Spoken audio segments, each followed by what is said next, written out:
नमस्कार, मैं हूं श्रद्धा। आप सभी दर्शकों का आपके मनपसंद कार्यक्रम अन्नदाता में स्वागत करती हूं। किसान हमारे अन्नदाता हैं और उनकी उन्नति में ही राज्य की प्रगति है। ऐसे ही भारतीय किसानों को खेती बाड़ी से जुड़ी हुई बहुत सी नई लाभकारी जानकारियां देने के लिए हर रोज सुबह हम आपके साथ आते हैं। तो चलिए कार्यक्रम शुरू करने से पहले देखते हैं क्या है आज के अन्नदाता में। मूंगफली की खेती से किसान का संवरा जीवन।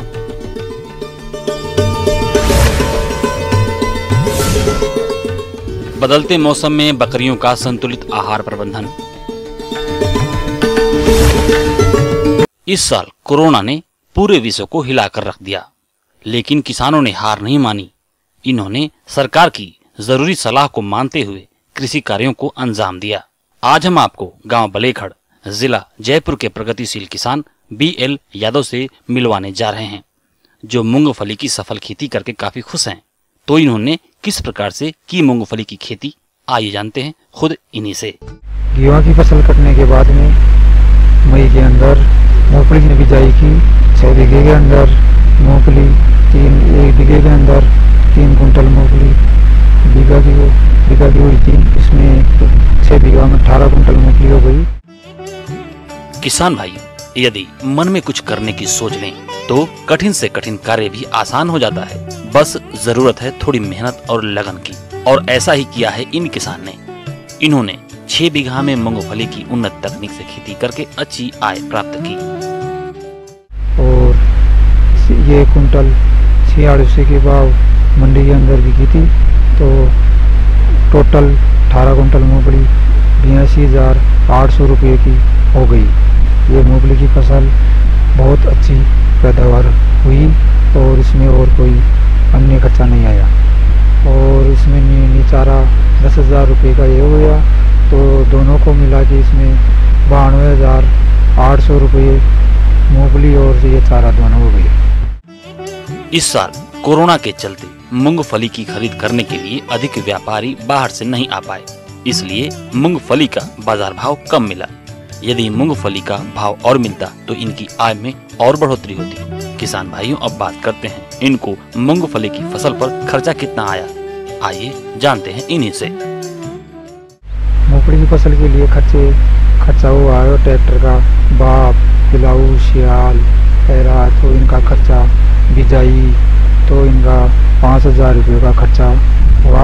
और बीट का, खाद का 2,000 रुपये का खर्चा। मूंगफली का बीज का 11,200 का मूंगफली का बीज का ये खर्चा। और बिजली का बिल का 1,000 रुपये का खर्चा।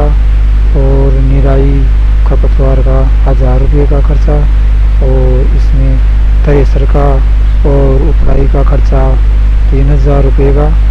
और मंडी का ले जाने के मूंगफली के 1,000 रुपये। टोटल खर्चा इसमें 24,000 रुपये 200 का हो गया। इसमें तो मूंगफली 82,800 रुपये की हो गई।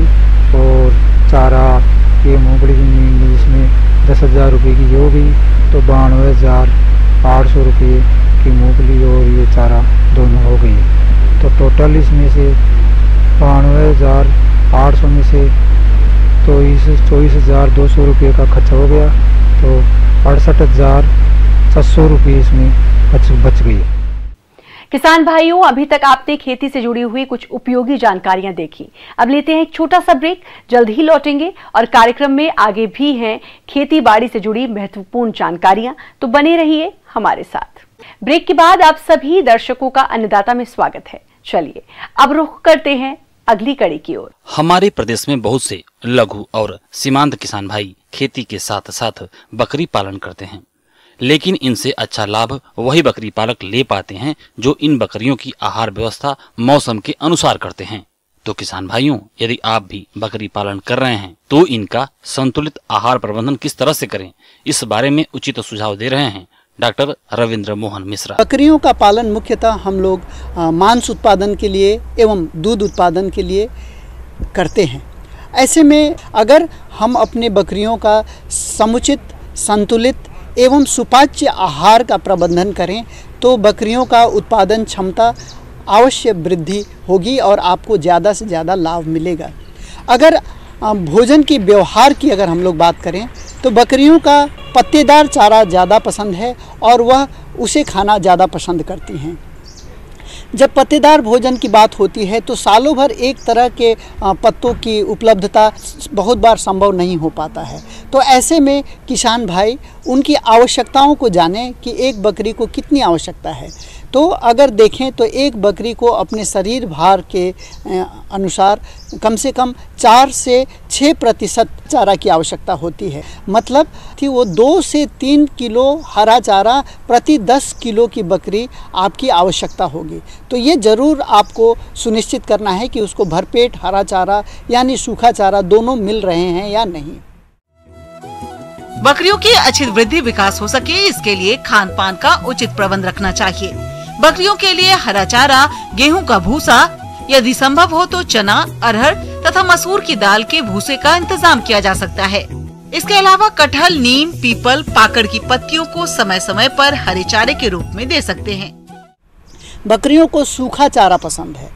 उन्हें गीला भिगाया हुआ या हरा चारा जो हम लोग उगा के खिलाते हैं उनको उतना वो पसंद नहीं है जैसे हमारे गाय और भैंसों को पसंद है।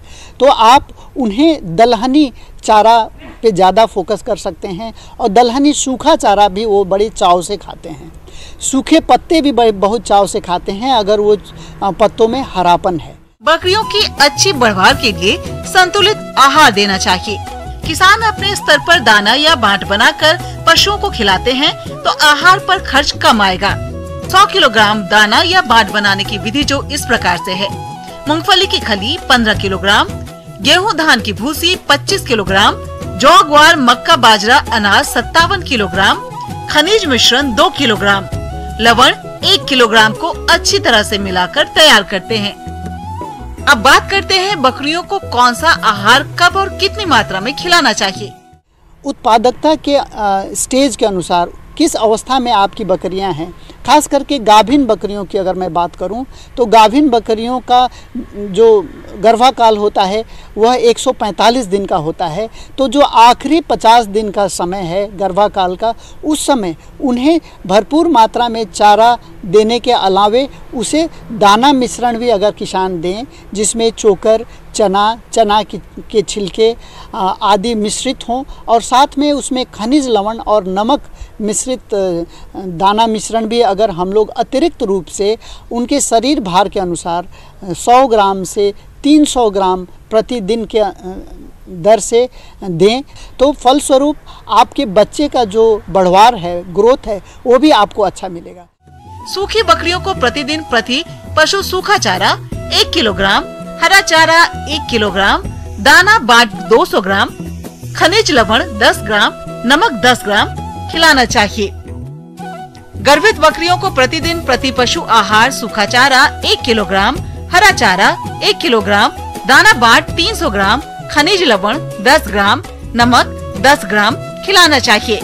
दुधारू बकरियों को प्रतिदिन प्रति पशु आहार सूखा चारा 1 किलोग्राम, हरा चारा 2 किलोग्राम, दाना बाट 400 ग्राम, खनिज लवण 10 ग्राम, नमक 10 ग्राम खिलाना चाहिए।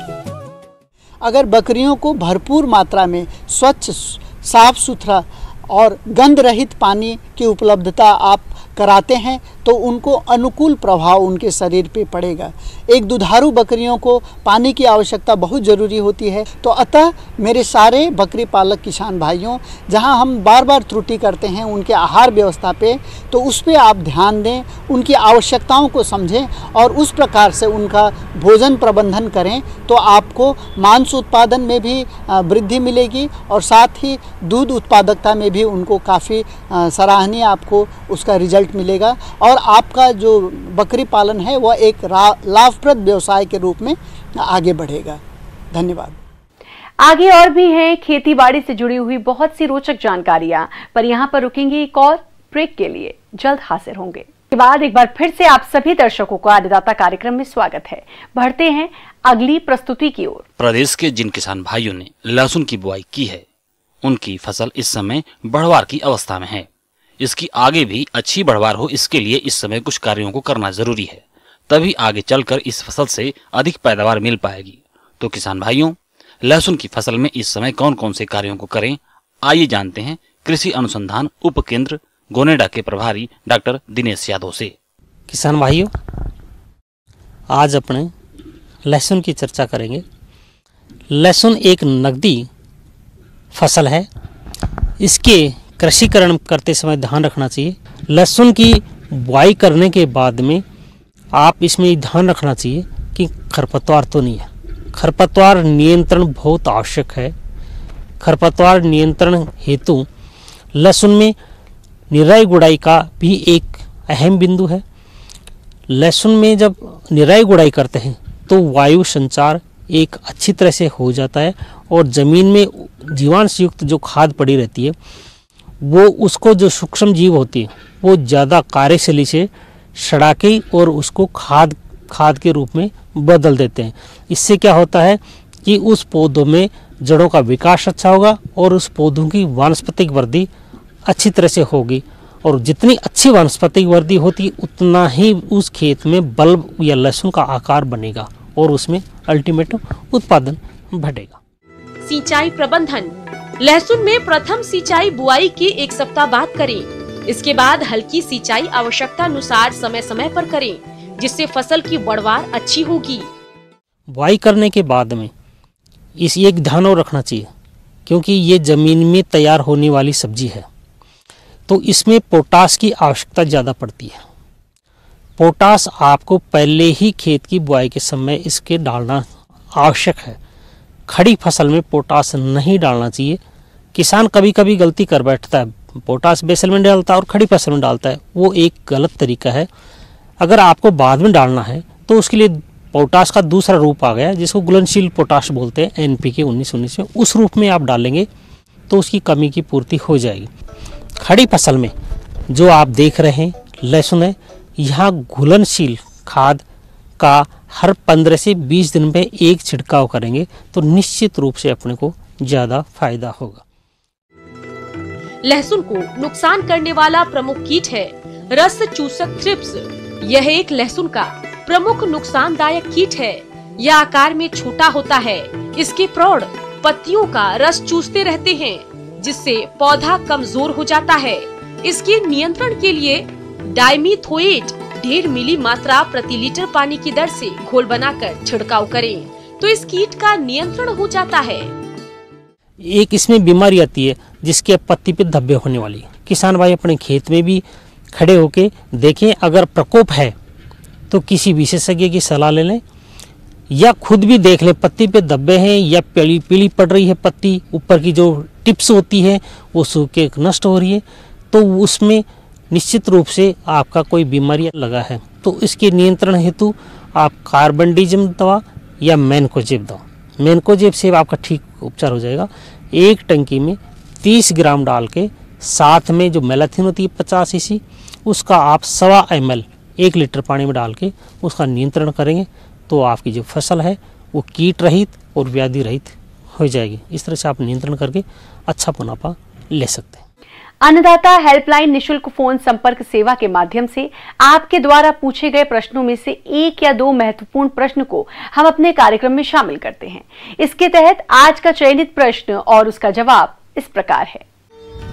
निःशुल्क अन्नदाता हेल्पलाइन में हमने जिस प्रश्न को शामिल किया है उसे पूछा है श्री माधोपुर जिला सीकर के रमेश कुमार ने। आपने जौ की उन्नत किस्मों पर जानकारी चाहिए है तो इसके लिए देखिए कार्यक्रम का यह अंश। भाइयों, इस जौ फसल के अधिक उत्पादन हम किसान भाई किस तरह से ले सकते हैं उसके बारे में सभी किसान भाइयों को जानकारी दे रहा हूँ। सबसे पहले अपन खेत की तैयारी करेंगे किसान भाइयों।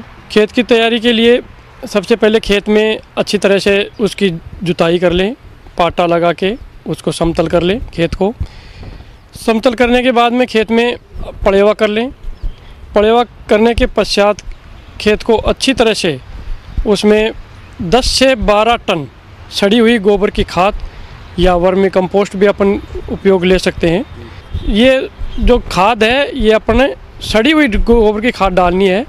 यदि अब अपन कई किसान भाई क्या करते हैं कि रूढ़ी आदि वैसे डाल देते हैं, तो डालने के बाद में वो आदि सूखी पड़ी रह जाती है, जो दीमक का प्रकोप बनता है उससे।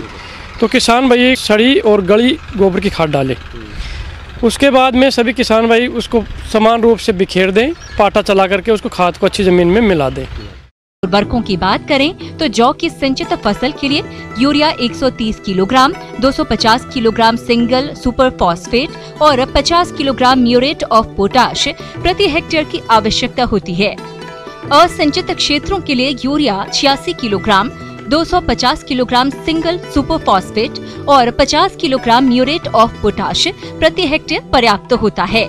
सिंचित क्षेत्रों के लिए फास्फोरस और पोटाश की संपूर्ण मात्रा एवं नाइट्रोजन की आधी मात्रा को मिलाकर बुआई के समय देना चाहिए। शेष यूरिया 65 किलोग्राम प्रथम सिंचाई के साथ देना चाहिए।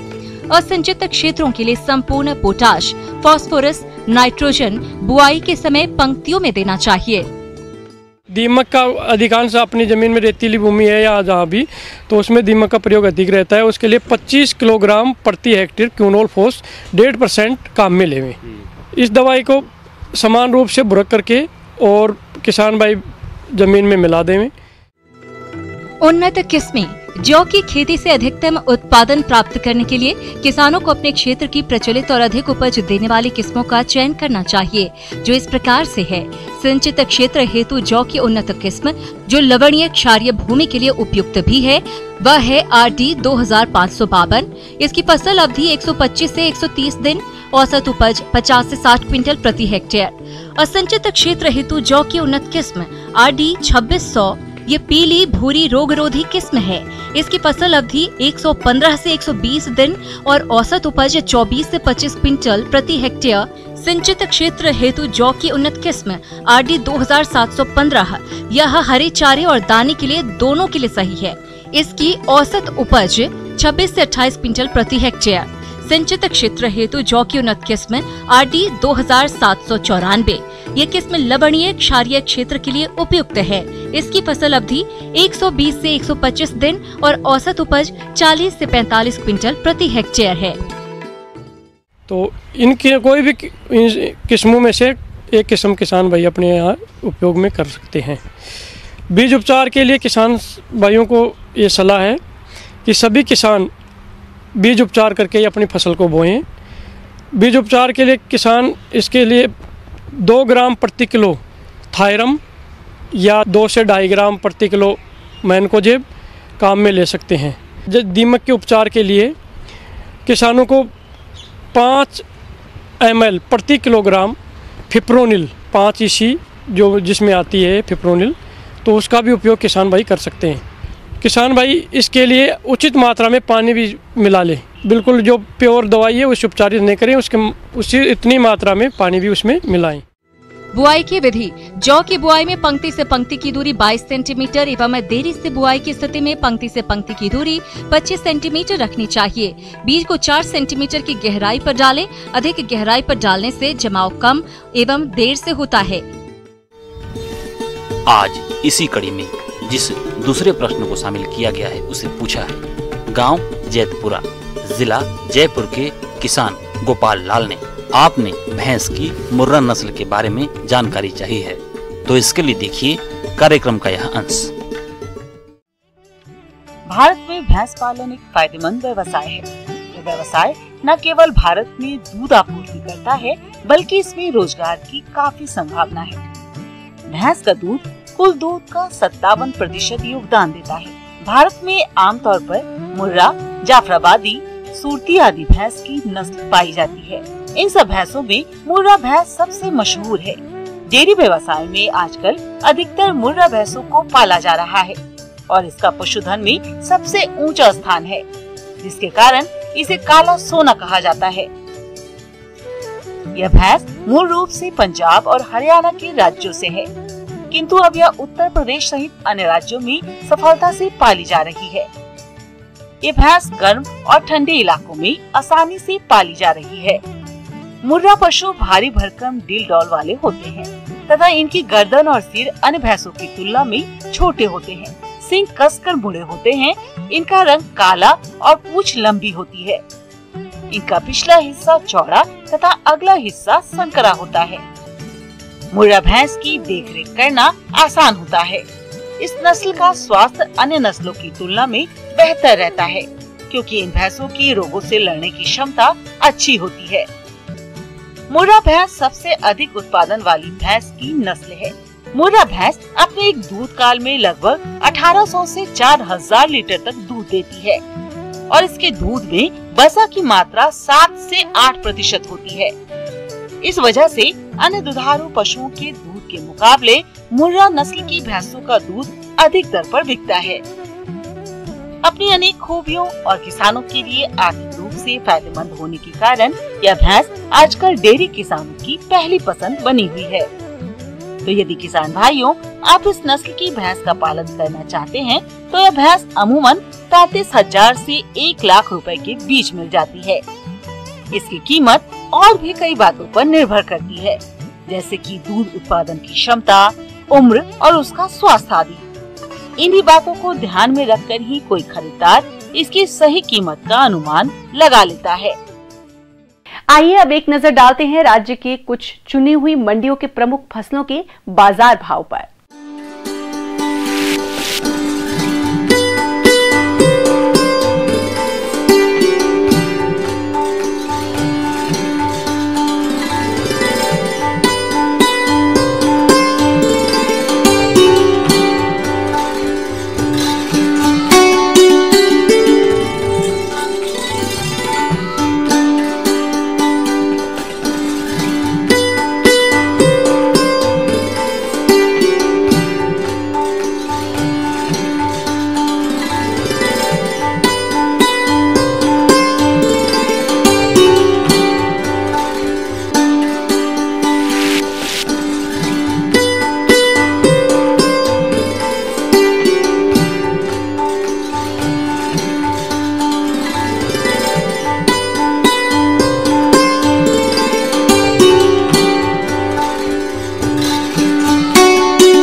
अब आइए देखते हैं कल दिखाए जाने वाले कार्यक्रम की मुख्य झलकियां।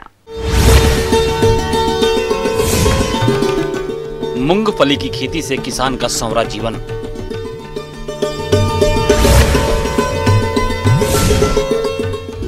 पॉली हाउस में शिमला मिर्च की खेती करना है फायदे का सौदा।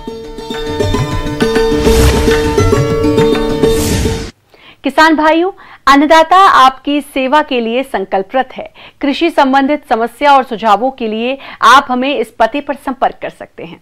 प्रोड्यूसर अन्नदाता, news 18 Rajasthan, Ramoji film city, Hyderabad 501512। साथ ही आप हमें ईमेल भी कर सकते हैं। हमारी ईमेल आईडी है p18annadatarajasthan@nw18.com। इसके अतिरिक्त आप हमें निःशुल्क हेल्पलाइन नंबर 18004192 पर सोमवार से शनिवार सुबह 10 से शाम 4 बजे के बीच संपर्क कर सकते हैं।